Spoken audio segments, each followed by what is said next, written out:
यह कहानी एक छोटे से परिवार की है जिसमें पति पत्नी और उनकी छोटी सी बेटी रहती थी। पत्नी ने कहा पति से, कितनी देर तक समाचार पत्र पढ़ते रहेंगे? यहाँ आओ और अपनी प्यारी बेटी को खाना खिलाओ।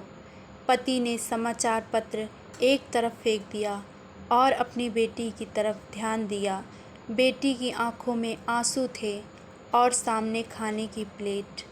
बेटी एक अच्छी लड़की है और अपनी उम्र के बच्चों से ज़्यादा समझदार। पिता ने खाने की प्लेट को हाथ में लिया और बेटी से बोला, बेटी खाना क्यों नहीं खा रही हो? आओ बेटी, मैं खाना खिलाऊं।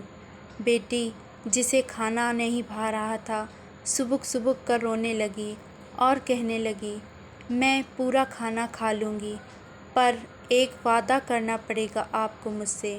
वादा? पिता ने बेटी को समझाते हुए कहा, इस प्रकार कोई महंगी चीज़ खरीदने के लिए ज़िद करना अच्छी बात नहीं है। बेटी बोली, नहीं पापा, मैं कोई महंगी चीज़ के लिए ज़िद नहीं कर रही हूँ। फिर बेटी ने धीरे धीरे खाना खाते हुए कहा, मैं अपने सारे बाल कटाना चाहती हूँ। पिता और पत्नी दोनों अचंभित रह गए और बेटी को बहुत समझाया कि लड़कियों के लिए सिर के सारे बाल कटवा कर गंजा होना अच्छा नहीं लगता। पर बेटी ने जवाब दिया, पापा, आपके कहने पर मैंने सारा खाना खा लिया जो कि मुझे अच्छा नहीं लग रहा था। अब आपकी बारी है वादा पूरा करने की। अंततः बेटी की जिद के आगे पति पत्नी को उसकी बात माननी ही पड़ी। और अगले दिन जब पिता बेटी को स्कूल छोड़ने गया तो बेटी गंजी बहुत ही अजीब लग रही थी। स्कूल में एक महिला ने उसके पिता से कहा, आपकी बेटी ने एक बहुत ही बड़ा काम किया है। मेरा बेटा कैंसर से पीड़ित है और इलाज में उसके सारे सर के बाल खत्म हो गए हैं और वह इस हालात में स्कूल आना नहीं चाहता था क्योंकि स्कूल में लड़के उसका मजाक उड़ा रहे हैं। आपकी बेटी ने कहा कि वह भी गंजी होकर स्कूल आएगी और वह आ गई। इस कारण देखिए, मेरा बेटा भी स्कूल आया है।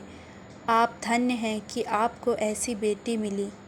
पिता को यह सब सुनकर रोना आ गया और उसने मन ही मन सोचा कि आज बेटी ने सिखा दिया कि प्यार क्या होता है। इस पृथ्वी पर खुशहाल वह नहीं जो अपनी शर्तों पर जीते हैं, बल्कि खुशहाल वे हैं जिनसे हम प्यार करते हैं, उनके लिए बदल जाते हैं। प्यार के लिए जो खुशी से खुद को बदल देते हैं, वो ही सच्चा प्यार होता है। अगर खुद को बदलना एक मजबूरी लगे तो वह प्यार नहीं, एक समझौता होता है। अगर आप सबको यह छोटी सी कहानी पसंद आई हो तो प्लीज़ चैनल को लाइक और सब्सक्राइब ज़रूर करें। धन्यवाद।